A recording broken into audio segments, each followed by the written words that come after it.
Hello. Hello baby. अरे कहाँ हो तुम यार? कब से तुम्हारा नंबर ट्राई कर रहा हूँ मैं। सॉरी, वो एक्चुअली फोन चार्ज नहीं है। तो मुझे ये बताओ कितने बजे की बस है, मैं तुम्हें कितने बजे पिक करने आऊँ? हाईवे में ना कोई ऑयल टैंकर पलट गया तो इसलिए हाईवे क्लोज कर दिया। अब तो कल ही निकल पाऊंगी। रात में रुकोगे कहाँ तुम? आई विल मैनेज ना बाबा, मैं पहली बार थोड़ी नासिक आ रही हूँ। यहाँ पे कोई ठीक ठाक सा होटल तो मिल ही जाएगा। सुबह सुबह पहली बस पकड़ के मैं निकल आऊँ, ठीक है? लंच टाइम तक पहुँच जाऊंगी। तुम एक काम करना, जैसे ही तुमको होटल का रूम मिले अपना मोबाइल सबसे पहले चार्ज करना और मुझे कॉल करना, और हाँ निकलने से पहले भी कॉल करना। Okay mister hubby. Love you. The number you have called is unavailable. Please try after some time. Dad, आपने तो कहा था मम्मा लंच तक आ जाएंगे, अब तो 3 भी बज गए हैं। तुम्हारे सामने पापा फोन ट्राई कर रहे हैं, लग ही नहीं रहा है। हम लोग मम्मा को लेने बस स्टैंड चले क्या?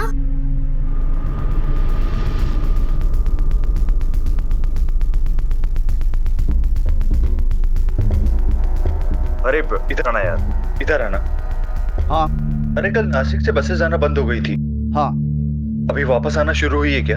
हाँ, बसें तो सुबह से चालू हो गई हैं। डैडी मम्मा कब आएंगे? अभी आ जाएगी बेटा।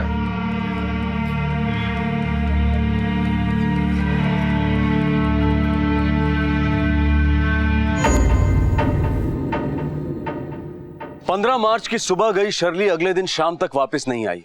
एक के बाद एक बसें आती गईं। उसके पति डेविड और बेटी मोना इंतजार करते रहे, लेकिन शर्ली का कहीं कुछ पता नहीं चला। दूसरे दिन की रात होने में सिर्फ अब थोड़ा ही वक्त बाकी था। आखिर डेविड ने तय किया कि वो पुलिस की मदद लेगा। आपकी वाइफ नासिक कब गई? सर मैंने बताया ना आपको, कल सुबह गई थी वो और रात को वापस लौटने वाली थी, और लास्ट में 8:30 के आसपास उसने नासिक की पीसीओ से कॉल किया था सर। वो नंबर है आपके पास? नंबर हाँ है सर मेरे पास है, दिखाता हूँ सर आपको। ये देखिए सर, लास्ट जिससे कॉल किया था पीसीओ का नंबर। कोई फोटो लाया अपनी वाइफ की? फोटो लाया ना सर, ये देखिए सर। मैं ये सारी इन्फॉर्मेशन नासिक पुलिस को भेज देता हूँ। इस बीच अगर आपकी वाइफ वापस आ जाए तो आप हमें जरूर बता दें। श्योर, मैं करता हूँ सर। सर, पूरे पुलिस स्टेशन से डिटेल आया इस औरत की मिसिंग रिपोर्ट।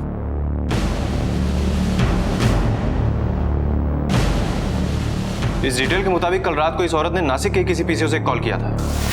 उसका नंबर भी है यहाँ पे। जल्दी पता लगाओ कि ये नंबर किस पीसीओ का है। Yes sir. हमें वहां पर अभी पूछताछ करनी होगी।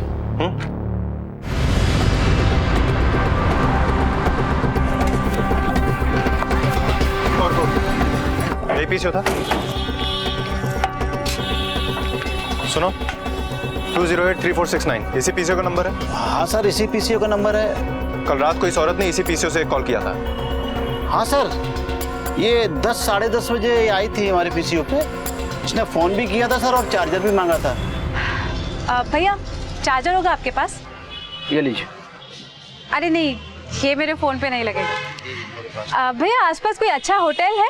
हाँ है, आप यहाँ से सीधे जाइएगा, आधा 1 किलोमीटर चलेंगे आप तो लेफ्ट साइड से आपको अच्छे होटल्स और अच्छे फैमिली लॉज है, और आप पैदल निकल जाइए यहाँ से। तो ज़्यादा दूर नहीं, एक शॉर्टकट रास्ता और भी है वहाँ से बाजू से। ओके भैया, आपके पास। सर, इसने होटल और लॉज के बारे में पूछा था तो मैंने इसको सावंतवाड़ी जो है वहाँ पे होटल लॉज के बारे में इसको बताया था। गौतम, यस सर, हमें सावंतवाड़ी के सारे होटल्स और लॉजेस में पता करना होगा। Excuse me. Yes sir. इसका नाम शर्ली।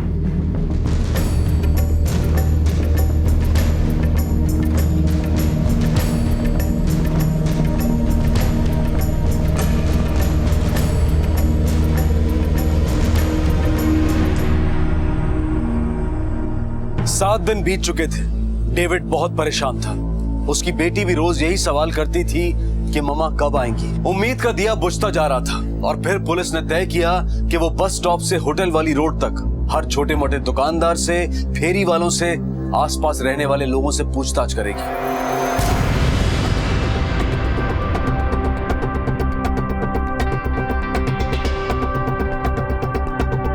यहाँ कुछ दुकानें यहाँ पता करते हैं।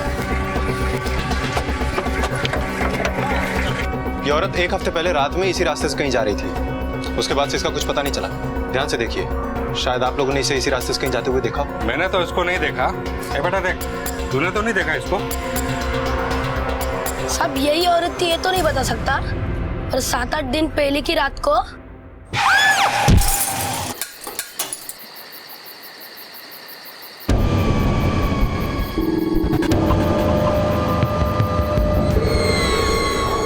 बेटा एक्सीडेंट कहाँ हुआ था? सर वहाँ उस पेड़ की तरफ। हाँ सर, यहीं पर एक्सीडेंट हुआ था, नीले कलर की कार से। देखो आसपास कुछ है क्या?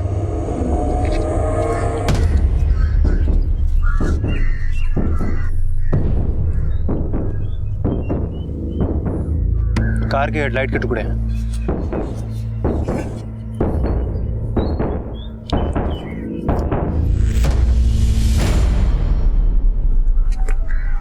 ब्रेसलेट।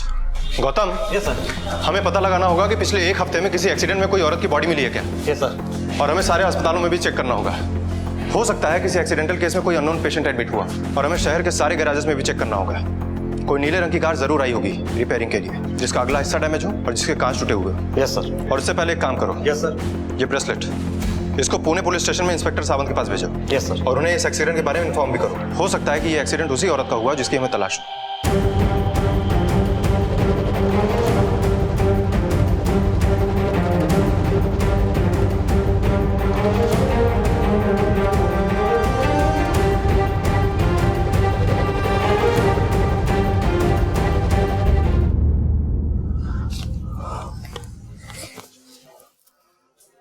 डोंट क्राई बेटा,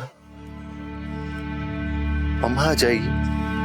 हाँ आप हमेशा कहते हो मम्मा नहीं आती है। देखो पापा ने तुम्हारे लिए कितना अच्छा पास्ता बनाया, खाओगी थोड़ा सा? नहीं खाना। थोड़ा सा देखो, टेस्ट करके देखो, थोड़ा सा। एक बार बैठो, देखो कितना अच्छा पास्ता बनाया पापा ने, है ना? Don't cry now. पापा मम्मा आ गई। मम्मा अंकल, आपको कुछ मेरी मम्मा के बारे में पता चला? बेटा तुम अंदर जाओ। इस ब्रेसलेट को पहचानते हैं?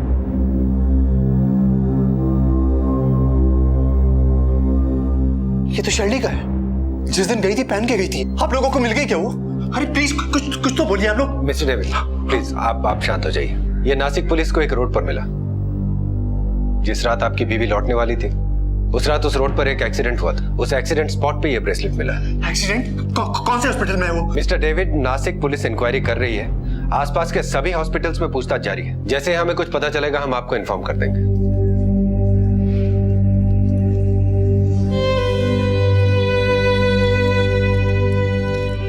7 दिन के इंतजार के बाद खबर भी मिली तो दिल दहला देने वाली। आखिर कहां थी शर्ली? वो जिंदा भी थी या नहीं? और तभी पुलिस को एक बेहद चौंका देने वाली दूसरी लीड मिली। फोटो देना। एक्सक्यूज मी, इस औरत को देखा आपने?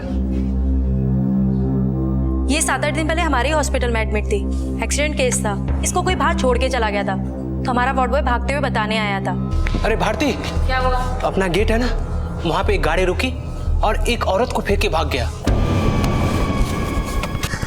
तुमने गाड़ी का नंबर नोट किया? अरे किधर से करता, लेकिन हाँ गाड़ी ना ब्लू कलर की है। तुम एक काम करो, पेशेंट को लेके आओ, तो डॉक्टर को इन्फॉर्म करती हो। गणपत, इसकी मदद करो पेशेंट लाने में। चल चल चल चल जल्दी चल। वो पेशेंट कहाँ है? क्या हुआ भारती? सर 7-8 दिन पहले एक औरत को जो बाहर फेंक के चले गए थे ना सर, उनके बारे में इंक्वायरी करने आए हैं। हाँ उस रात मैं ही था ड्यूटी पे, लेकिन अगले दिन सुबह औरत अपने आप ही चली गई थी। कहाँ? कोई उसे फेंक के चला गया था, फिर हमने उसे एडमिट किया, उसका बैंडेज वगैरह किया, और अगले दिन जब मैं आया तो पता चला कि वो चली गई थी। लेकिन डॉक्टर साहब, आप लोगों को एक्सीडेंटल केस में पुलिस को इन्फॉर्म करना चाहिए या नहीं करना चाहिए? तूने पुलिस को इन्फॉर्म नहीं किया था? अरे भाई तुम लोग पुलिस का प्रोसीजर क्यों नहीं फॉलो करते हो? आई एम सॉरी, अगर कोई सीरियस मैटर होता तो ये लोग आपको जरूर इन्फॉर्म करते। अगर उस औरत के बारे में कुछ भी पता चले आप जरूर बताइएगा। हेलो, आपके वाइफ के बारे में एक जरूरी इंफॉर्मेशन देनी है। अभी आता हूं, अभी आता हूं। जैसा मैंने आपको बताया था कि आपकी पत्नी का एक्सीडेंट हो गया था। एक्सीडेंट के बाद उन्हें एक हॉस्पिटल में एडमिट करवाया गया था। कौन से हॉस्पिटल में सर? अभी कैसी है वो? नासिक पुलिस ने और क्या बताया आपको? बेहोश है, इंजर्ड है, कैसी है? ज्यादा इंजर्ड तो वो नहीं होंगी, क्योंकि अगली सुबह वो चुपचाप उस हॉस्पिटल से निकल गई। हॉस्पिटल से निकल गई? तो उसको घर आना चाहिए था, मगर अभी तक तो घर आई नहीं वो। देखिए मैं बता रहा हूँ कोई मिसअंडरस्टैंडिंग हुई होगी सर। मुझे लग रहा है कुछ गलत तो नहीं हो गया। प्लीज आप थोड़ा पता कीजिए कहाँ है वो। यही बात तो हम भी जानना चाहते हैं मिस्टर डेविड। एक बात बताइए, आप उनके साथ नासिक क्यों नहीं गए थे? सर मैं उसके साथ जाना चाहता था सर, मगर इस वीक मेरी बहुत इंपॉर्टेंट मीटिंग थी इन्वेस्टर्स के साथ। मैंने बोला था शर्ली हम नेक्स्ट वीक चलते हैं। कहीं आप जानबूझकर तो उसके साथ नहीं गए? सर आप मुझ पे शक कर रहे हैं सर आप। विश्वास करने का सॉफ्टवेयर पुलिस ट्रेनिंग में हमारे दिमाग से निकाल कर फेंक दिया जाता है, इसलिए हम शक सबसे पहले और विश्वास सबसे बाद में करते हैं। तो बताइए, आप अपनी वाइफ के साथ नासिक क्यों नहीं गए? मेरा नया बिजनेस है सर, और मुझे ज्यादातर समय अपने बिजनेस को देना पड़ता है। लगभग यही कोई 6 महीने पहले शर्ली के फादर की डेथ हो गई थी सर। शर्ली काफी दिनों से बोल रही थी कि उसको उसके फादर की ग्रेव के पास जाकर बैठना है। मुझे पापा से मिलने जाना है बस। और शर्ली एक दिन पापा की ग्रेव पर अकेले नहीं बिता सकती क्या मैं? उनसे बात करनी ताकि उसकी आत्मा को शांति मिल आपकी मैरिड लाइफ कैसी थी? आपका या आपकी वाइफ का किसी के साथ कोई चक्कर तो नहीं था? सर मेरी वाइफ इतने दिनों से गायब और आप इस तरह की गिरी हुई बात कर रहे हो उसके बारे में sir. It's okay mister David, cool down. Mister David, I am sorry मेरी बात से अगर आप हर्ट हुए हो तो। हमें पूछना पड़ता है, यही हमारा काम है। आपकी वाइफ काम कहाँ करती है? सर उसकी एक फ्रेंड की कंपनी है, मल्होत्रा मूवर्स एंड पैकर्स, वहीं काम करती है। उनके इस फ्रेंड का नाम क्या? समीर मल्होत्रा। उनका एड्रेस इन्हें लिखवा दीजिए।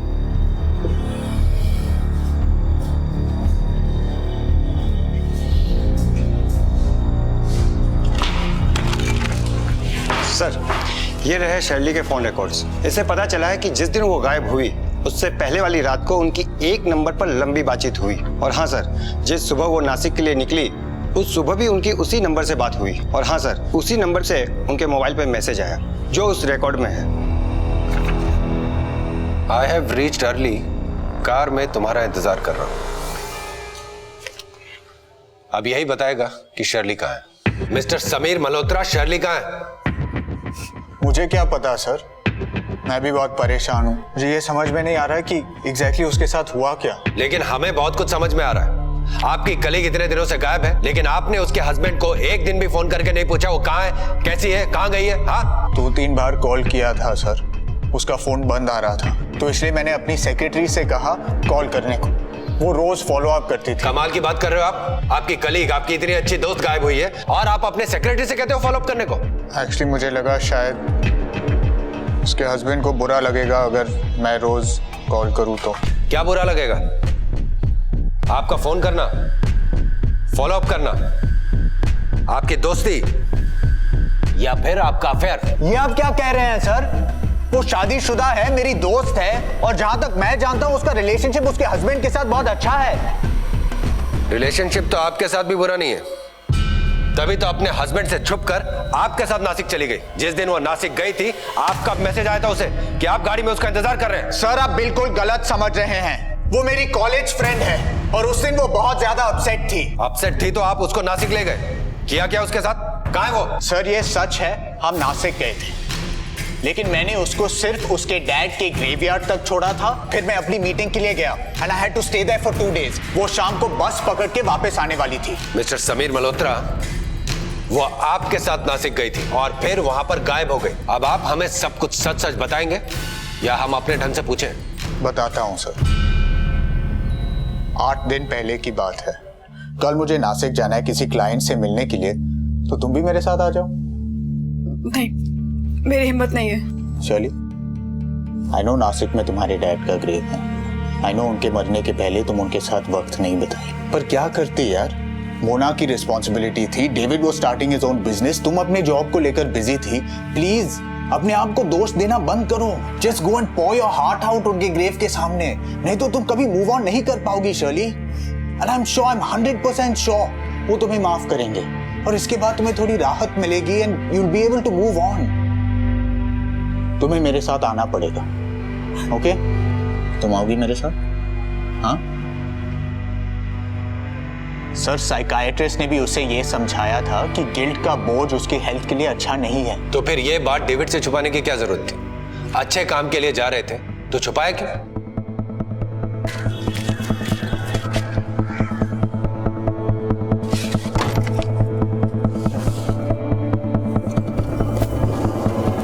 समीर, मैंने डेविड को नहीं बताया। कि तुम्हारे साथ मैं नासिक जा रही हूँ। ये सब क्यों छिपा रही हो उसे? यार तुम तो जानते हो ना, डेविड ने कितनी मुश्किल से ये नया बिजनेस शुरू किया है। मैं नहीं चाहती कि उसका एक भी दिन वेस्ट हो मेरी प्रॉब्लम्स के लिए। वैसे भी ये प्रॉब्लम्स मेरी हैं, मुझे इनसे खुद डील करना है, राइट? अगर मैं डेविड को बताती कि तुम मुझे ड्रॉप कर रहे हो तो वो भी इंसिस्ट करता साथ में आने के लिए, लेकिन मुझे पापा से अकेले मिलना है, बहुत सारी बातें करनी है उनसे। रही बात डेविड की, तो मैं उसे घर पे आके सब कुछ सच बता दूंगी। अब तुम रास्ते में कहीं मत रुकना, अब मुझे सीधा वहीं जाना है जहाँ कतरा रही थी जाने से मैं 6 महीने से। अच्छे फ्रेंड्स थे आप? जी। मिस्टर समीर मल्होत्रा, एक बात बताइए, कोई भी शादीशुदा औरत अपने मेल फ्रेंड को रात को 11-12 बजे फोन करके 1-1 घंटा बात करती है क्या? सर हम दोस्त हैं, एक साथ काम करते हैं, इसलिए। पुलिस से कुछ भी छुपाने का मतलब है जुर्म छुपाना, ये बात समझते हैं ना? एजुकेटेड है ना आप? सर उसने ये बात किसी से नहीं बताई, वो क्लिनिकली डिप्रेस्ड थी। डेविड भी ये नहीं जानता था। ऑफिस के बाथरूम में वो घंटों रोती थी, छोटी छोटी बातों पे बहुत ज्यादा नाराज हो जाती थी, उसके मूड स्विंग्स बहुत ज्यादा थे। फिर मुझे इस सिचुएशन का सीरियसनेस सिर्फ तब समझ में आया जब एक दिन मैं उसके डेस्क पे एक फाइल खोज रहा था। तुम्हारी ये फाइल मैं कुछ करने नहीं वाली थी सर। तो फिर तुमने ये क्यों खरीदा?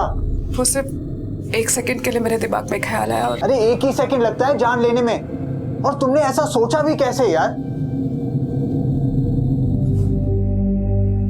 जो इंसान मेरे लिए सबसे जरूरी था, जो मुझे सबसे ज्यादा प्यार करता था, मेरे डैड 1 सेकंड में दूर चले गए मुझसे। पता है, मेरे दुख या सुख में हमेशा वो मेरे साथ खड़े होते थे, और जब वो बीमार थे, उन्हें मेरी जरूरत थी, तो मैं अपनी लाइफ में उलझी रही। जॉब जरूरी था, डेविड का बिजनेस स्टेबल नहीं था, बच्ची छोटी थी, मैं क्या करती? मेरी लाइफ को प्रायोरिटी थी, डैड की हेल्थ को नेग्लेक्ट किया। फिर एक दिन कॉल आया, पापा चले गए, पापा चले गए।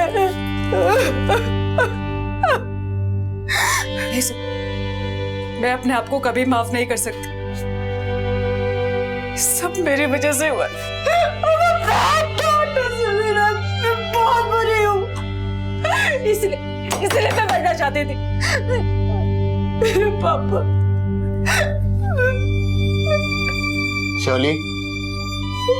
शर्ली, प्लीज मेरी बात सुनो। Shirley, look at me. और भी लोग हैं तुम्हारी फैमिली में। What about David and Mona? उनको भी तुम्हारी जरूरत है। Listen Shirley, I am really sorry, लेकिन मुझे डेविड को सब कुछ बताना पड़ेगा। I mean, वो तुम्हारी हेल्प कर सकता है शर्ली। नहीं समीर प्लीज, प्लीज उसे मत बताना। देखो वो ऑलरेडी बहुत परेशान है, उसे अभी अपना बिजनेस शुरू किया, उसे बहुत सारा लोन लिया, वो टेंशन में आ जाएगा। प्लीज समीर, तुम उसको नहीं बताओ। ठीक है, एक शर्त पे। कैसे शर्त? तुम्हें एक साइकियाट्रिस्ट से मिलना होगा। उस साइकियाट्रिस्ट का नंबर है आपके पास? हाँ। नंबर नोट करो। मिस्टर डेविड, क्या आप जानते हैं कि आपकी वाइफ सुसाइड करना चाहती थी? क्या कह रहे हैं आप? ऐसा कुछ नहीं था इंस्पेक्टर। जी हाँ, पिछले 4-5 महीने से वो डिप्रेशन में थी। उनका इलाज भी चल रहा था डॉक्टर पगारे से। ये बात समीर मल्होत्रा ने हमें बताई और हमने डॉक्टर से कंफर्म भी किया। मगर शिल्डे ने ये बात मुझे कभी नहीं बताई। हाँ, वो थोड़ी विजिबली अपसेट रहती थी, मगर अरे शर्ले, मेरा अरे दूध! ध्यान कहाँ है तुम्हारा? तुम्हारी आंखों के सामने सारा दूध गिर रहा है। एक्चुअली ऑफिस में थोड़ा टेंशन चल रहा है, बस वही सब दिमाग में चल रहा था। सॉरी। मगर मुझे ये नहीं पता था कि वो इतनी डिप्रेस थी। मगर उसने मुझसे ये सब क्यों छुपाया? हो सकता है कि वो नहीं चाहती हो कि मैं और टेंशन लूं। मेरे ऊपर काम का ऑलरेडी बहुत सारा प्रेशर था। उसकी नेचर ही ऐसी है कि अपनी प्रॉब्लम्स, अपनी टेंशन्स किसी पर नहीं थोपती। कहीं उसने सुसाइड तो नहीं कर लिया? एक तरफ मुंबई पुलिस सुसाइड की थ्योरी के आधार पर तहकीकात कर रही थी और दूसरी तरफ नासिक पुलिस उस नीली गाड़ी की तलाश कर रही थी। सर, बस स्टैंड के बाजू में गैरेज है, उधर सब पता चल गया। एक ब्लू कलर की गाड़ी एक्सीडेंट की अगली सुबह उसी गैरेज में आई थी और सर उस गाड़ी के हेडलाइट्स और डंपर दोनों डैमेज थे। गाड़ी के मालिक का और उसका एड्रेस पता चला? हाँ सर।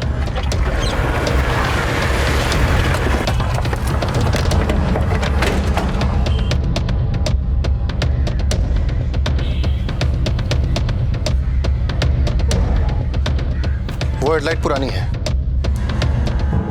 और ये वाली नहीं है।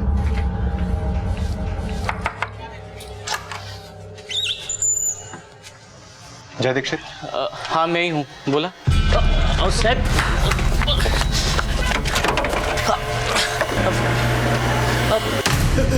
सर जानबूझ के नहीं किया सर, वो तो एक एक्सीडेंट था, हम तो उसको जानते भी नहीं थे सर। जब तुम्हारी गाड़ी से एक्सीडेंट हुआ तो तुमने पुलिस को इन्फॉर्म क्यों नहीं किया? सर मैं डर गया था सर। पी के गाड़ी चला रहा था क्या? सच सच बोल नहीं तो। उस रात को मैं और मेरा फ्रेंड अर्जुन एक बार से वापस आ रहे थे। अरे भाई संभाल, तू क्या कर रहा है?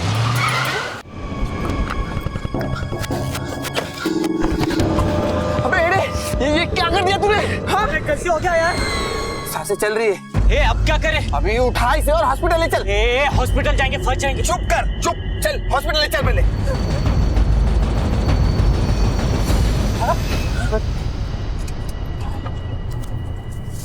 जब तुम दोनों उस औरत को हॉस्पिटल में एडमिट कराने की सोच रहे थे तो उसे हॉस्पिटल के गेट पे ही क्यों छोड़ के चले गए? उसका सर फट गया था, बहुत खून बह रहा था, उसकी बचने की कोई उम्मीद नहीं थी, इसलिए उसको हॉस्पिटल के बाहर ही।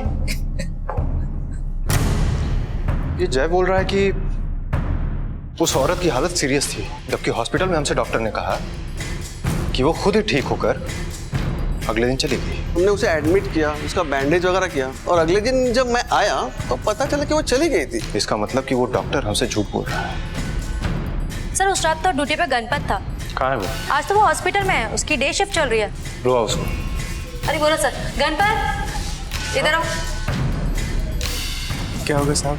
जिस रात एक औरत तुमको हॉस्पिटल के गेट में मिली थी, उस रात तुम्हें थे ड्यूटी पे? जी मैं ही था।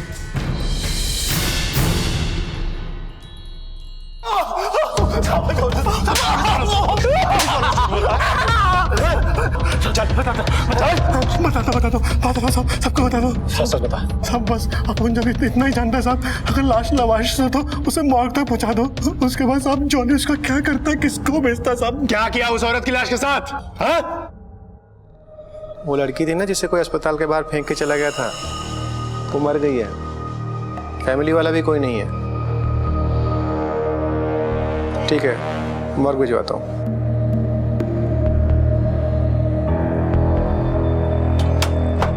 जॉले, अरे जॉले, बॉडी आ गई है।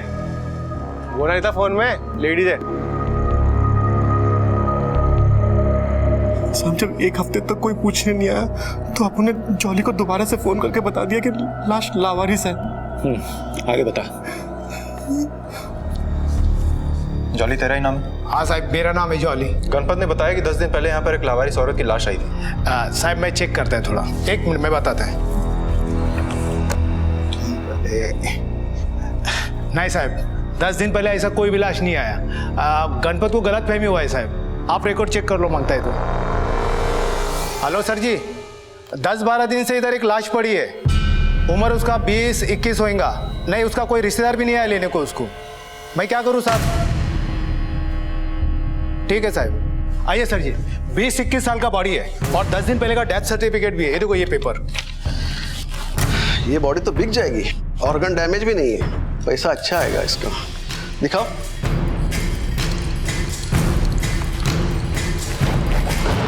अरे ये क्या है?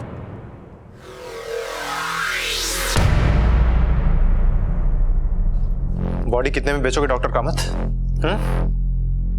मैं क्या करता सर जी? गणपत ने हमें सब कुछ सच सच बता दिया है। सर बोल के कौन कौन शामिल है इसमें? बोल।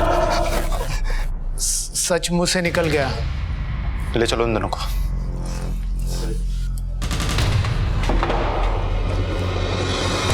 चल, अब सब कुछ शुरू से बोल। हाँ, वो औरत 10 दिन पहले हॉस्पिटल आई थी और उसी रात उसकी डेथ भी हुई थी। फिर हम लोग ने उसकी बॉडी मॉर्ग में भेज दी। हफ्ते भर तक का इंतजार किया, लेकिन जब कोई क्लेम करने आया ही नहीं तो फिर हम लोग ने बॉडी भेज दी। कोई क्लेम करने आता भी कैसे? तुमने तो पुलिस को इन्फॉर्म भी नहीं किया था, और जब पुलिस आई भी तो तुमने कह दिया कि वो ठीक होकर चली गई। क्यों? सर, जब हम लोग ने बॉडी बेच दी तो अगले दिन आप लोग आ गए थे। फिर मैंने कहानी गढ़ दी कि वो औरत ठीक होकर चली गई। डॉक्टर होकर लाशों का कारोबार करते हो? वैसे करते क्या हो लाशों का? हाँ, हम लोग वो मेडिकल इंस्टीट्यूट को भेज देते हैं। वहाँ एनाटॉमी के स्टडीज के लिए डेड बॉडी की जरूरत पड़ती है, और बॉडीज तो इतनी आसानी से मिलती है नहीं, इसलिए हम लोग लावारिस लाशों को भेज देते हैं। लावारिस लाश नहीं थी सर, वो लावारिस लाश नहीं थी। मेरी बेटी की माँ, मेरी पत्नी, मेरी जिंदगी थी वो।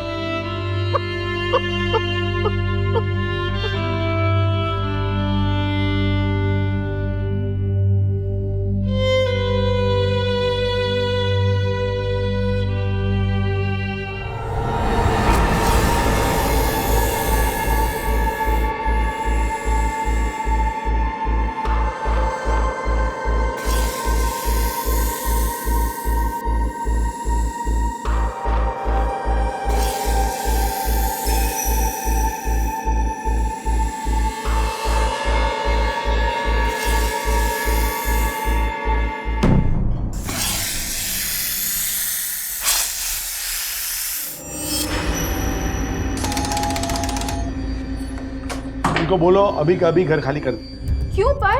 हुआ क्या है? हुआ क्या है? मैंने पहले आपसे कह दिया था, किराए पे फ्लैट सिर्फ फैमिली वालों को मिलेगा। लेकिन आप लोग ये क्या कर क्या रहे हैं? हमारा फ्लैट खाली करवा रहा हूँ, सोसाइटी का सेक्रेटरी हूँ, समझा? चले तू अंदर देख। पर आप ऐसा कैसे कर सकते हैं? बिल्कुल कर सकते हैं। आप लोगों ने सोसाइटी को झूठ बोला था कि आप लोग शादीशुदा हैं। और वो जो तुमने सर्टिफिकेट दिया है ना, वो जाली है, जाली डुप्लीकेट, समझा? अभी का भी फ्लैट खाली करो, चलो जल्दी। ठीक है, चिल्लाइए मत, हम लोग खाली कर देंगे। रोमा, कहाँ रखा है मेरा सॉक्स? वहीं पर होंगे, साइड पर। क्या हो गया अमन? कोई भी चीज अपने आप नहीं ढूंढ सकते। कहाँ रखा है तुमने? नहीं मिल रहा मुझे। ये तो रहा, राइट साइड की ड्रॉर में है। लाओ दो। ये लो। थैंक्स। अच्छा, मुझे ऑफिस के लिए लेट हो रहा है, बंटी को कॉल कर देता हूँ, वो रिया को स्कूल बस तक छोड़ देगा। क्यों? बंटी क्यों छोड़ेगा रिया को? बिल्कुल नहीं। एक बेटी के बाप हो, रिस्पॉन्सिबिलिटी नाम की कोई चीज है कि नहीं? किसी भी अनजान इंसान के साथ तुम अपनी बेटी को यूं ही छोड़ दोगे? अरे बंटी अनजान कहाँ रहा, 1-1.5 साल से यही तो है। परसों साथ रहने के बाद भी कई लोग एक दूसरे के लिए हमेशा अनजान ही रहते। भैया थोड़ा ध्यान से। अरे लव कर गए। अमन, टिफिन भूल गए आप। चलो जल्दी करो, कितना टाइम लगा? तो चलो जल्दी निकलो, जल्दी यहाँ से। जा रहे हैं ना, चिल्ला क्यों रहे? छोड़ूंगी नहीं मैं तुम्हें। तू देख अब मैं क्या करती हूँ। जो करना है कर लेना, जाओ। Calm down Roma. जाओ जाओ, चलो यहाँ से। चला चला निगाह।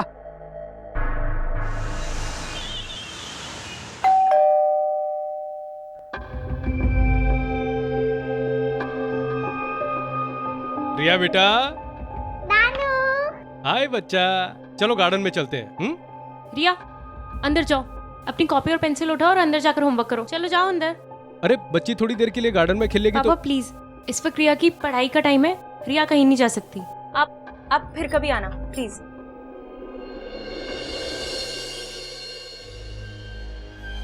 रिया बेटा, नानू के साथ खेलने जाना है? अमन, रिया कहीं नहीं जाएगी। मैंने कहा ना, इस वक्त उसकी पढ़ाई का टाइम है। अमन, जब रोमा मना कर रही है तो तुम क्यों जबरदस्ती कर रहे हो बेटा? माँ प्लीज जाने दो उसे, पापा खुद आए हैं लेने के लिए। क्या? जाओ नानू के साथ। आजा आजा आजा आजा।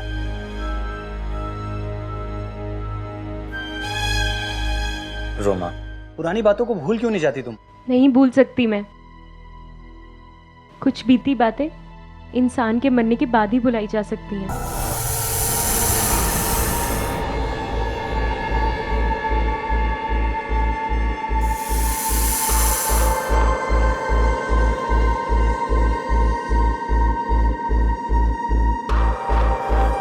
यहाँ पे खेलो। हाँ, कुछ होगा मम्मा को बुलाना। ओके?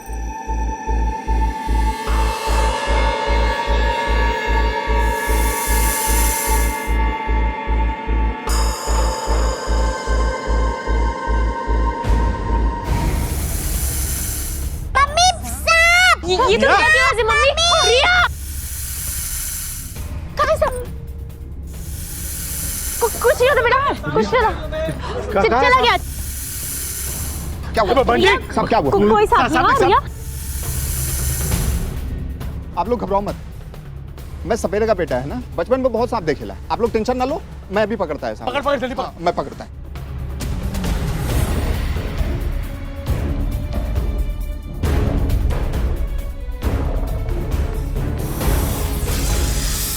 मिल गया साहब। मार दे।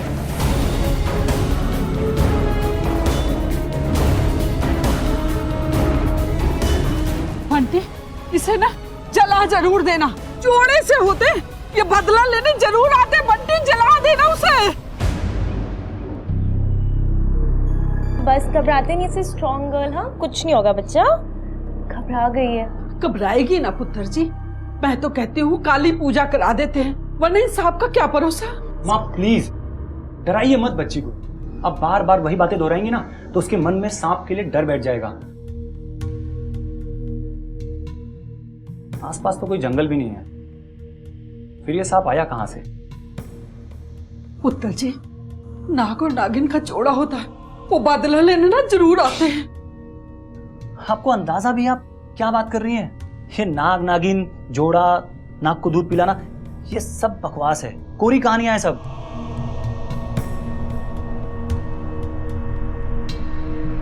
हे वाहेगुरु जी, मेरी बच्ची की रक्षा कर, मेरी बच्ची की रक्षा कर।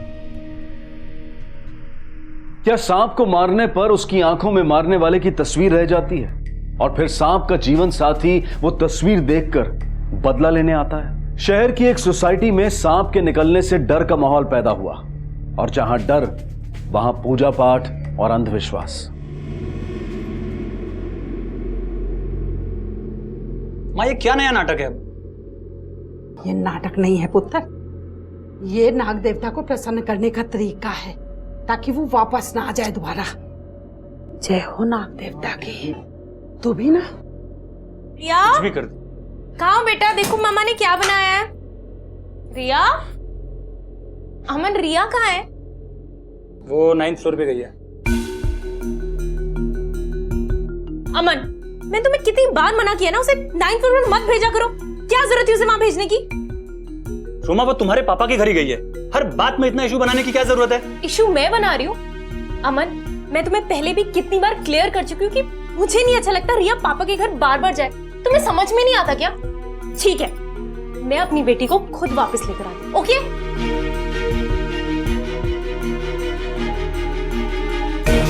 ए बंटी जी साहब। अरे वो ड्रेनेज का पाइप ठीक हुआ या नहीं?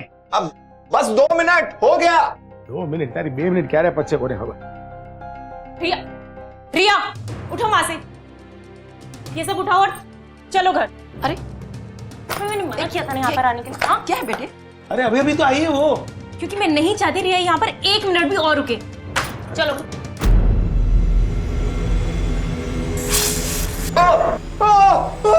अरे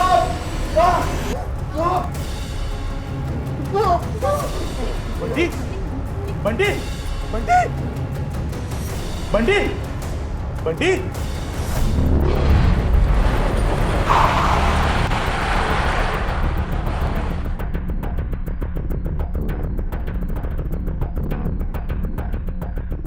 ड्रेनेज का पाइप चौक था और इसलिए मैंने बंटी को कहा था कि अंदर जाकर के चेक करे कि क्या है। वो अंदर गया और कुछ थोड़ी देर के बाद में आवाज आई अंदर से, सांप सांप करके वो बाहर आया दौड़ के। और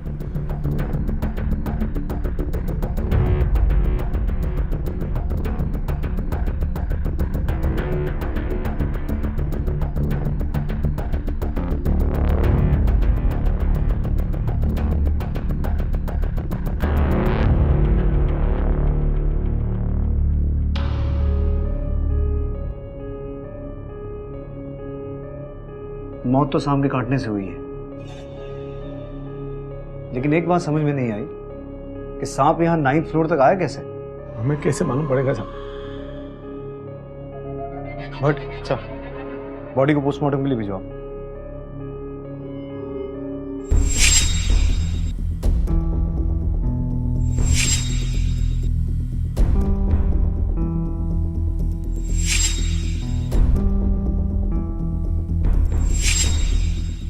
सब क्या है? कुछ नहीं सर, पढ़े लिखे मूर्खों का अंधविश्वास। कुछ दिनों पहले हमारी बिल्डिंग में एक सांप निकला था जिसे इस बंटी ने ही मारा था। तब से इन लोगों को लगता है कि वो सांप वापस लौटेगा अपना बदला लेने के लिए। रोज का यही तमाशा है।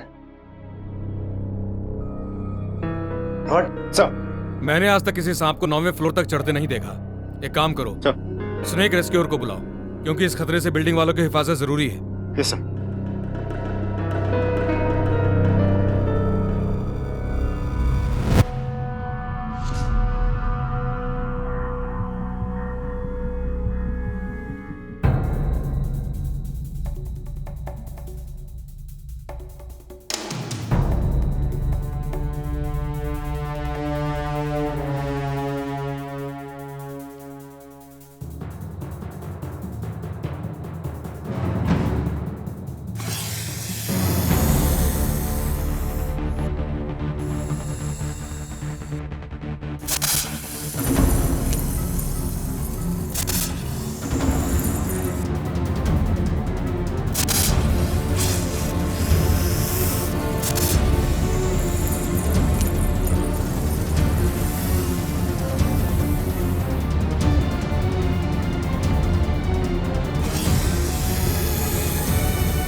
सांप ड्रेन में चुप के बैठा था, अभी इसमें कैद है।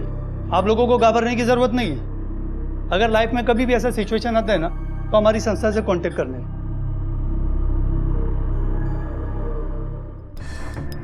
सर, पोस्टमार्टम रिपोर्ट से कंफर्म हो गई, बंटी की मौत स्नेक बाइट से ही हुई।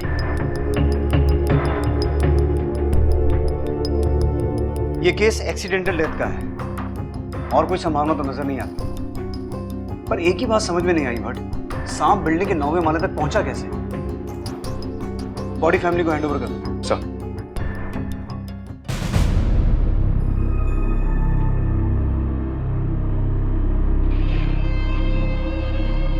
तुम लोग देख लेना, वो सांप ना फिर लौटेगा। ऐसे सांप किसी का पीछा नहीं छोड़ा करते। चुपचाप घर चल, तुझे पता नहीं है बगीचे में से सांप निकलता है?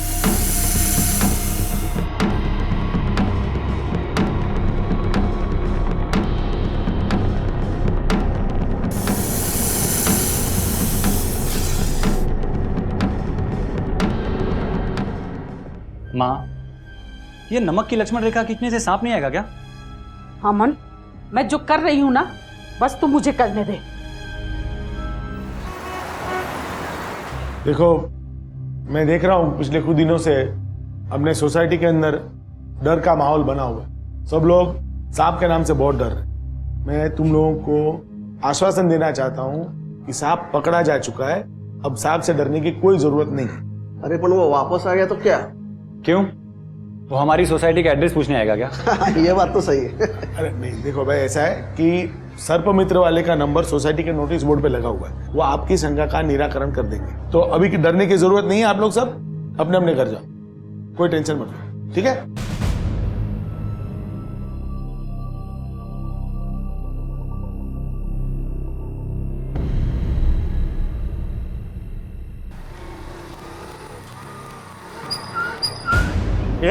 अंधा है क्या बुड्ढा? बदतमीज, सारा खुद आकर के मेरे को गाड़ी ठोकता है और मेरे को बोलता है अंधा है। तमीज नहीं है तेरे को? गलती किसी की भी हो बुड्ढे, भारी तो तेरे को ही पड़ेगी एक दिन। ठीक से बात कर, समझा ना तू मेरे से? क्या तमीज से? क्या होंगे? अरे पता नहीं, आकर के इस तरह से बोलता है। इधर क्या पुलिस को बुला, बुला पुलिस को।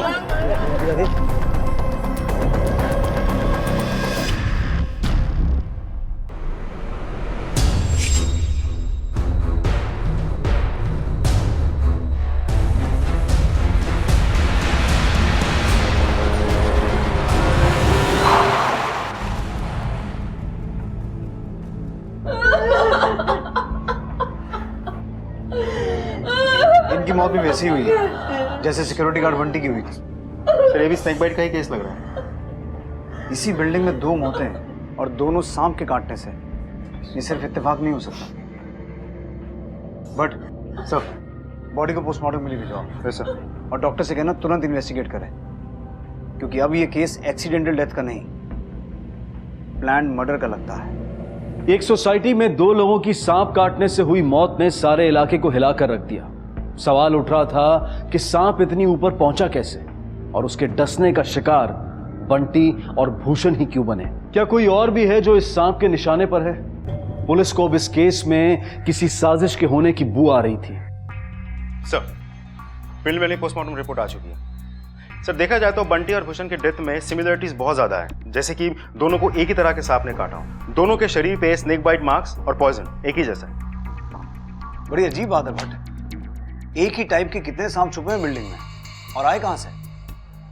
एक काम करो, बॉडी रिलीज करने से पहले सेकंड पोस्टमार्टम रिपोर्ट का इंतजार करो।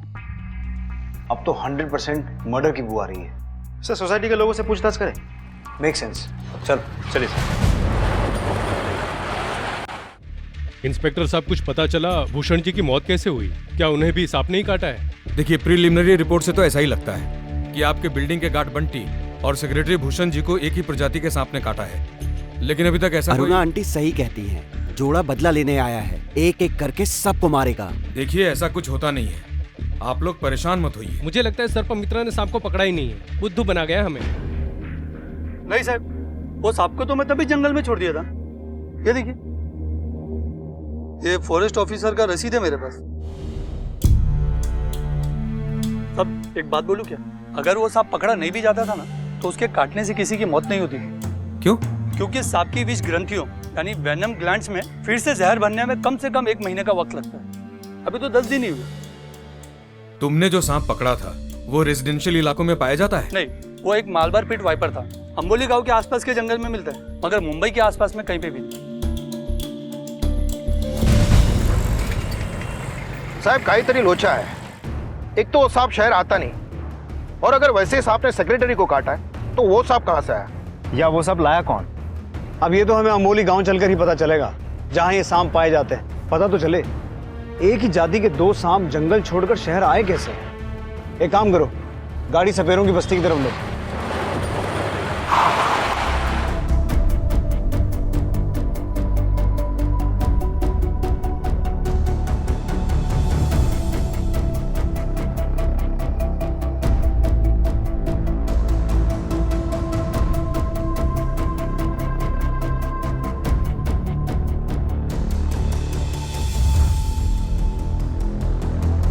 सर, सपेरों के बस्ती में जाकर पूछताछ की तो पता चला डगरू नाम का एक सपेरा है जो मालाबार पीट वाइपर पकड़ने में एक्सपर्ट है। चला डगरूला भेट गया। सर,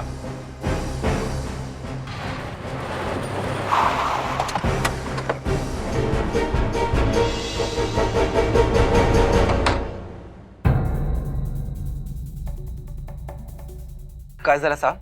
दगड़ू। हाँ साहब। सर, ये तो सोसाइटी के सिक्योरिटी गार्ड बंटी का बाप है, बॉडी लेने आया था।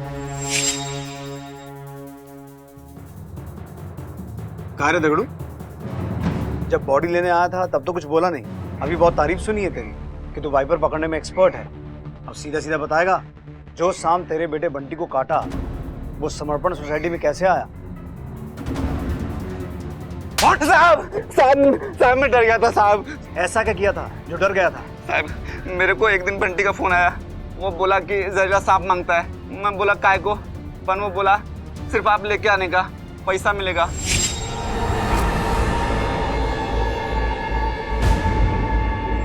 मैं वैसा ही किया साहब, पर बाद में मेरे को पता लगा कि मेरा इस बेटा सांप के काटने से मरा, तो साहब मैं डर गया, कुछ नहीं बोला किसी को। क्यों चला एला? साहब मैं काहे नहीं केला साहब। सर, सबसे पहले पार्क में एक सांप मिलता है जिसे बंटी ने मार दिया, और यहीं से किसी को आइडिया मिला कि सांप का इस्तेमाल किया जा सकता है मर्डर के लिए, और मर्डर प्लान करने वाला ये अच्छी तरह से जानता था कि बंटी का बाप सपेरा है। मतलब सोसाइटी का ही कोई आदमी है इस सारी प्लानिंग के पीछे। बट बंटी गया था सेक्रेटरी भूषण का ड्रेनेज पाइप ठीक करने, और बंटी वो आदमी है जिसने सांप अरेंज किया था अपने बाप के थ्रू। बट इसका मतलब ये हुआ कि प्लानिंग थी भूषण को मारने की, लेकिन सांप ने गलती से बंटी को ही डस लिया।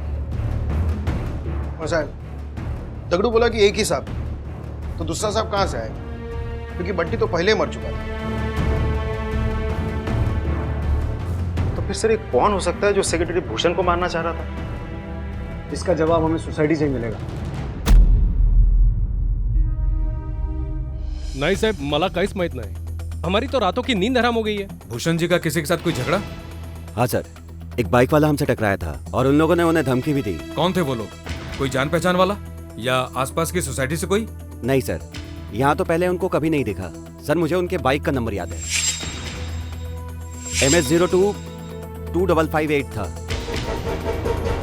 हट सर, इस बाइक का पता लगा. मैं रोमा से मिल के आता हूँ. भूषण जी की बेटी है, उसे कुछ तो पता होगा. रोमा जी, कुछ दिन पहले 2 बाइक वालों ने भूषण जी को धमकी दी थी. आप उनकी बेटी हैं, आपसे कुछ बात की थी उन्होंने? जी नहीं सर, पापा ने कभी इस बारे में कोई जिक्र नहीं किया. लेकिन हाँ सर, कुछ दिनों पहले पापा ने एक कपल को सोसाइटी से निकाला था. छोड़ूंगी नहीं मैं तुम्हें. तू देख अब मैं क्या करती हूँ. आपके पास वीना और उसके पति का कोई एड्रेस या नंबर है? हाँ सर, वो लोग टेनेंट थे तो ऑफिस के पेपर्स में होगा ही. Thank you.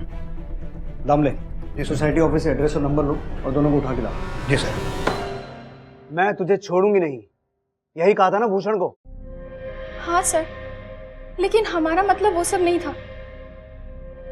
हम दोनों तो बहुत पीसफुली रह रहे थे सोसाइटी में. लिव इन रिलेशनशिप है हमारी, और उसे क्या जरूरत थी हमारी लाइफ में इंटरफेयर करने की? तो इस वजह से मरवा ही दिया उस बेचारे को? नहीं सर, आप गलत इल्जाम लगा रहे हैं. हमें गुस्सा था उससे, बहुत गुस्सा था, लेकिन सर इतना नहीं कि हम उसकी जान ले लें. यही लोग जिन्होंने सेक्रेटरी को धमकी दी.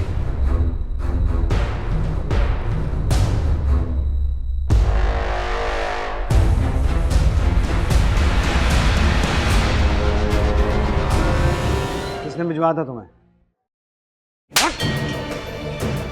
साहब, इन्होंने पैसा दिया था, बोला बुड्ढे को तंग करने का, पर हमने कुछ नहीं किया साहब. मारने के लिए नहीं बोला था.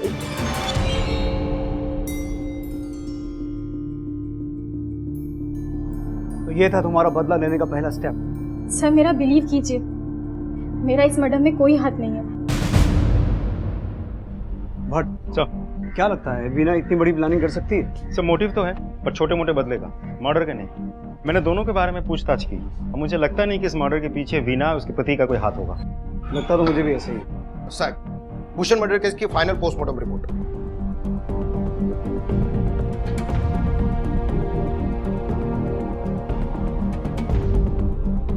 मौत सांप के जहर से हुई है, वाइपर के जहर से, लेकिन सांप के काटने से नहीं. साहब, शरीर पे जो सांप के काटने के निशान मिले हैं, एक्चुअली वो सिरिंज के हैं. इस तरह बनाए गए हैं कि हमें लगे सांप ने ही काटा. कोई डाउट नहीं, ये मर्डर है. दमले, एक काम करो, पता लगाओ ये जहर आ कहां से सकता है. बंटी का बाप हमारी हिरासत में है, उसे तोड़ो. अगर उसे पता होगा तो वो बक देगा. हो सर. तब तक हम ये पता लगाते हैं कि किसी की भूषण से ऐसी क्या दुश्मनी हो सकती है जो उसे इस तरह से मारा. गहरी नफरत की बू आ रही है इस मर्डर केस से. हम आपको क्या बताएं, अपने बाप से बात नहीं करती वो औरत. बेटी है, थोड़ा बाप के लिए सोचना चाहिए था. अपनी बच्ची को नाना के पास नहीं जाने देती थी. पर क्यों? वो नहीं चाहते थे कि बेटी की शादी अरुणा जी के घर में हो. भूषण जी ठहरे अमीर आदमी और दामाद मिडिल क्लास. तो आपको लगता है इसी वजह से? हमने ऐसा नहीं कहा, हमें जितना मालूम था वो आपको बताया. Thank you. बट मैं रोमा से मिल के आता हूँ. तुम इस बिल्डिंग में और लोगों से पूछताछ जारी रखो. भूषण जी इस बिल्डिंग के सेक्रेटरी थे, बहुत से लोगों से दुश्मनी हो सकती है उनकी. हाँ सर, मैं गुस्सा थी पापा पर. दरअसल मैं अमन से प्यार करती थी और इन्हीं के साथ शादी करना चाहती थी, लेकिन पापा नहीं चाहते थे कि मेरी शादी अमन के साथ. इसलिए उन्होंने एक दिन जाकर अमन के खिलाफ पुलिस कंप्लेन कर दी कि वो एक नाबालिग लड़की के साथ शादी कर रहा है, जबकि ऐसा कुछ भी नहीं था. उनका मानना था कि अमन मेरे लायक नहीं है, जबकि हम एक ही सोसाइटी में रहते थे. लेकिन पापा को ऐसा लगता था कि अमन और उनका स्टेटस मैच नहीं करता. देखिए सर, मैंने फिर जाकर अपना बयान दिया पुलिस को और मैंने सीधे साफ साफ कह दिया कि मैं बालिग हूँ और अपनी मर्जी से इनके साथ शादी करने जा रही हूँ. सर, मैं मानती हूँ कि मैं पापा पर बहुत बहुत ज्यादा गुस्सा थी, लेकिन इसका मतलब ये तो नहीं कि मैं उनका मर्डर प्लान करूंगी. रोमा का भाई. अमन प्लीज, भैया का इन सबसे कोई लेना देना नहीं है. उनका नाम क्यों ले रहे हो बीच में? एक मिनट, बोलने दीजिए उन्हें. क्या कह रहे थे आप इनके भाई के बारे में? सर, रोमा का एक भाई भी है, अभिजीत. अपने पापा से बिल्कुल नहीं बनती थी उसकी, बहुत नफरत करता था वो उनसे. शायद कुछ प्रॉपर्टी का मैटर था, वो 9th फ्लोर का फ्लैट बेचना चाहता था.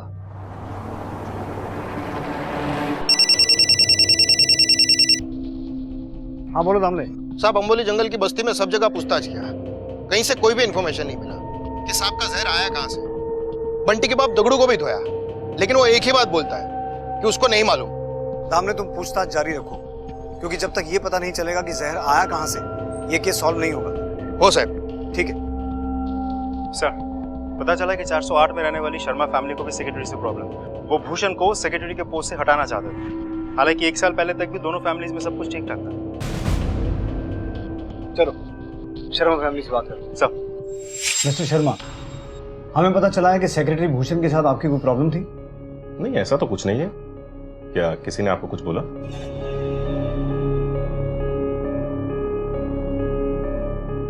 शर्मा जी, एनसीसी की ट्रेनिंग ली है आपने? जी। कैंप्स में भी गए होंगे? जी। एनसीसी की ट्रेनिंग में सिखाया जाता है कि सांप से बचना कैसे है, और अगर सांप सामने आ जाए तो उसे हैंडल कैसे करना है। आखिर आप कहना क्या चाहते हैं? आपसे जितना पूछा जाए उसका जवाब दीजिए। भूषण से क्या प्रॉब्लम थी आपकी? रुचिका को अंदर लेके जाओ। सर, वो सेक्रेटरी बहुत ही कमीना और नीच किस्म का इंसान है। उसने मेरी छोटी सी बच्ची को मॉलेस्ट करने की कोशिश की। भट्ट, भूषण के बारे में जो अभी पता चला वो बेहद शॉकिंग है। सोचा नहीं था इस केस में बच्चे के साथ मोलेस्टेशन का एंगल भी सामने आएगा। सर, अगर शर्मा की बात सही है तो भूषण के खिलाफ और लोगों की भी शिकायत होगी, पर इस बारे में कोई आसानी से बोलेगा नहीं। एक काम करो भट्ट, अपनी लेडी कांस्टेबल सुषमा को सोसाइटी में सादे कपड़ों में भेजो, उसे वहां के लोगों से बात करने दो। हो सकता है इस बारे में और भी बहुत कुछ सामने आए। अपने पिता की प्रॉपर्टी पे नजर थी तुम्हारी? सर, नजर जैसी कोई बात नहीं। मैं बस अपने पापा को समझा रहा था कि ये प्रॉपर्टी बेच देते हैं, अच्छी खासी कीमत मिल जाती और हम कहीं शिफ्ट हो जाते, और मुझे भी बिजनेस स्टार्ट करने के लिए, इन्वेस्टमेंट के लिए हेल्प हो जाती, और वो राजी नहीं हुए सर। तो ये रास्ता चुना तूने अपने पिता की प्रॉपर्टी हासिल करने के लिए? सर, ऐसी कैसी बातें कर रहे हैं आप? हम तो ऐसी वैसी ही बातें करते हैं। जिस वक्त तुम्हारे पिता की मौत हुई कहाँ थे तुम? मैं एक ऑर्केस्ट्रा बार में था, दहीसर में। और घर कब लौटे? क्योंकि तहकीकात के समय हमने तुम्हें घर में नहीं देखा। सर, मैं घर आया था लेकिन पैसे लेने, क्योंकि बार का पूरा पेमेंट मैंने नहीं किया था, वही लेने मैं घर में आया था। इसलिए मैंने पैसे लिए और 10-15 मिनट में मैं वहां से चला गया। अभिजीत, 10-15 मिनट बहुत होते हैं जहर का असर होने के लिए। देखिए सर, मैं मानता हूं कि मेरी आदतें अच्छी नहीं है, लेकिन ये सब मैंने नहीं किया है, और आप चाहें तो अफसर बार में कॉल करके पूछ सकते हैं मेरे बारे में। बिना पूछे ही सफाई देनी शुरू कर दी? ठीक है, फिलहाल तुम जा सकते हो, पर याद रखना हमारी नजर है तुम पर।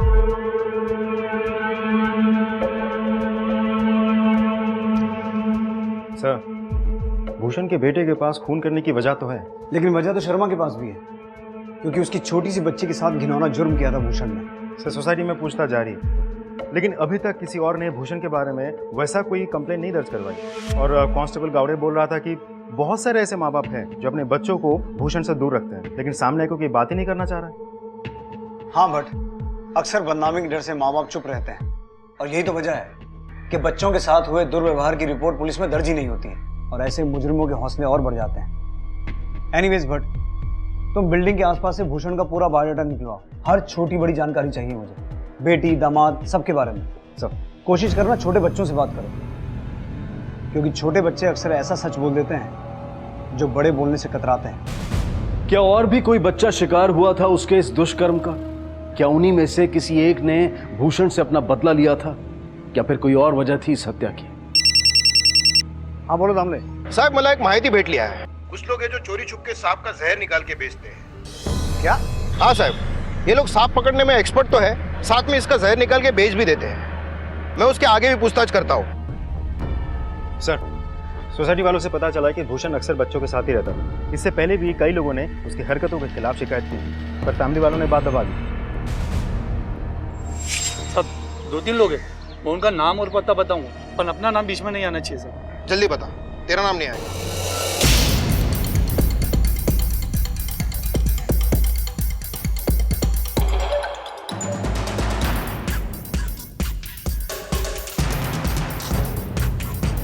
हाँ सर, ये रहा, ये देखो।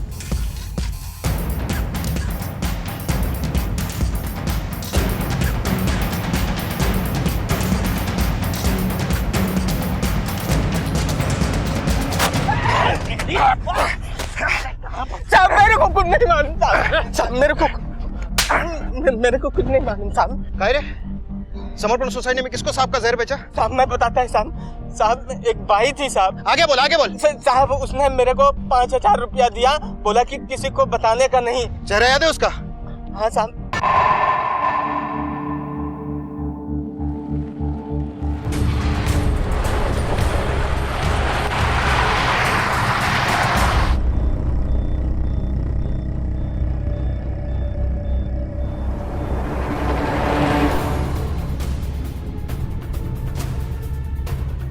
आप लोग घबराइए मत, हमें आपकी बिल्डिंग के सेक्रेटरी भूषण जी के कातिल का पता चल गया है।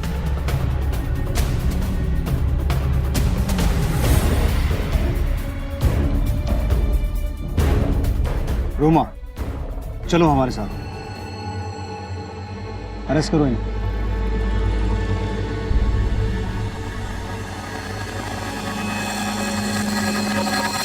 कितनी नफरत अपने बाप से?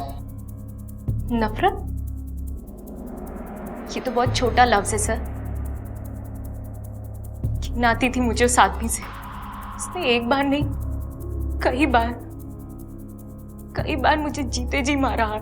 ऐसा क्या किया उसने तुम्हारे साथ? मैं 13 साल की थी।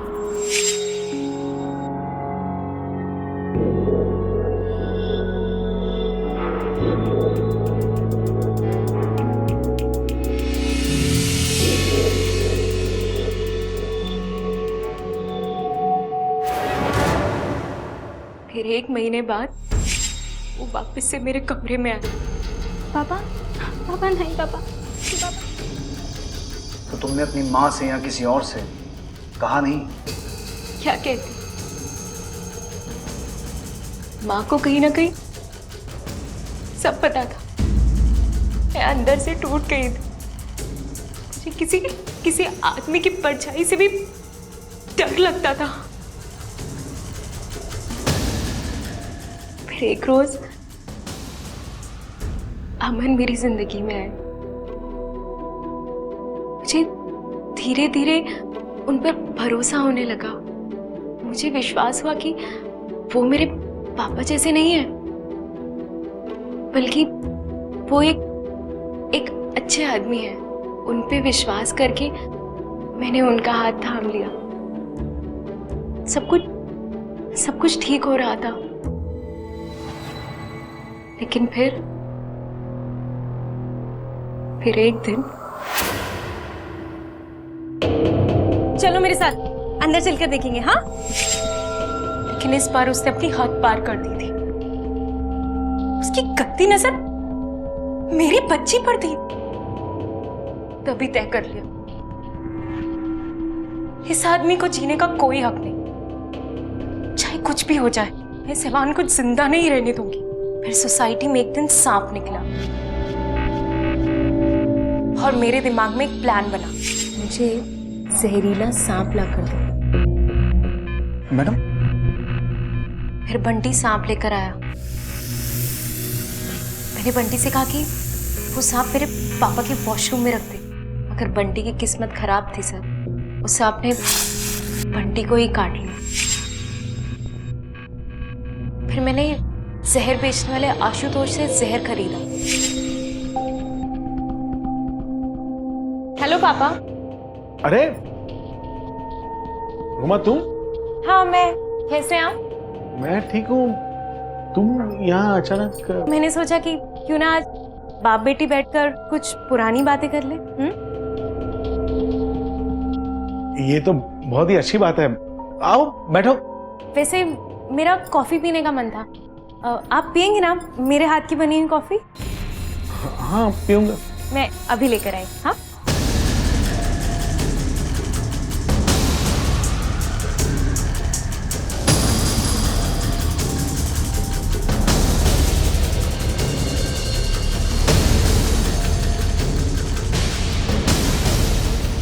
बहुत सुकून मिला मुझे उस आदमी को मरता देखकर। चैन की नींद सोई। चाहती तो थी कि मैं अपना गुनाह कबूल कर लूं, लेकिन फिर बेटी की चिंता थी इसलिए चुप रही। मैं अपने आप को तो नहीं बचा पाई, लेकिन मैंने अपनी अपनी बेटी को बचा लिया। मैंने जो किया जो उसका कोई अफसोस नहीं। रोमा, तुम्हारे साथ जो कुछ भी हुआ बहुत बुरा हुआ।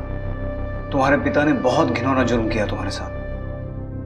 हाँ, ये सही है कि तुम छोटी थी, किसी से बात नहीं कर पाई, लेकिन तुमने जो कुछ भी किया उसे सही नहीं ठहराया जा सकता। अगर तुम कानून की मदद लेती तो शायद तुम आज अपनी बेटी के साथ होती। गुस्सा और नफरत हमें ही खत्म करते हैं, लेकिन हमें ऐसा लगता है कि हमने किसी और को खत्म कर दिया।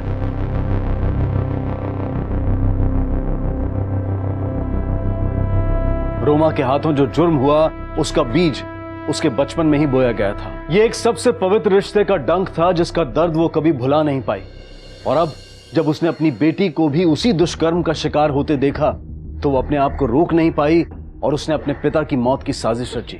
चाइल्ड सेक्सुअल अब्यूज की खबरें हम अखबारों में पढ़ते हैं, टीवी पर देखते हैं, लेकिन हमें अंदाजा नहीं होता कि न जाने कितने मासूम बच्चे इस जुर्म का शिकार होते हैं। आंकड़ों के हिसाब से देखा जाए तो भारत में सेक्सुअली अब्यूज्ड बच्चों की संख्या दुनिया के किसी भी अन्य देश से अधिक है। Union ministry of women and child development के आंकड़ों के अनुसार एक सर्वेक्षण में उन्होंने 53% बच्चों को इस विकृति का शिकार पाया और ज्यादातर केसेस में बच्चों के शोषण के जिम्मेदार होते हैं उनके बेहद करीबी लोग। अगर बचपन में ही रोमा को उसकी माँ का सहारा मिला होता तो उसकी जिंदगी की कहानी कुछ और होती, लेकिन अक्सर माता पिता, करीबी रिश्तेदार ऐसे शोषण की जानकारी मिलने के बाद चुप्पी साध लेते हैं। डर होता है बदनामी का, जबकि डर होना चाहिए बच्चों के मन पर ऐसे शोषण के बुरे असर का। बच्चे उम्र भर ये कड़वी यादें लेकर बड़े होते हैं, लेकिन भुला नहीं पाते वो डंक, वो दर्द। याद रखिए, आंखें बंद कर लेने से अंधेरा नहीं हो जाता, जुल्म को चुपचाप सह लेने से हालात नहीं बदल जाते।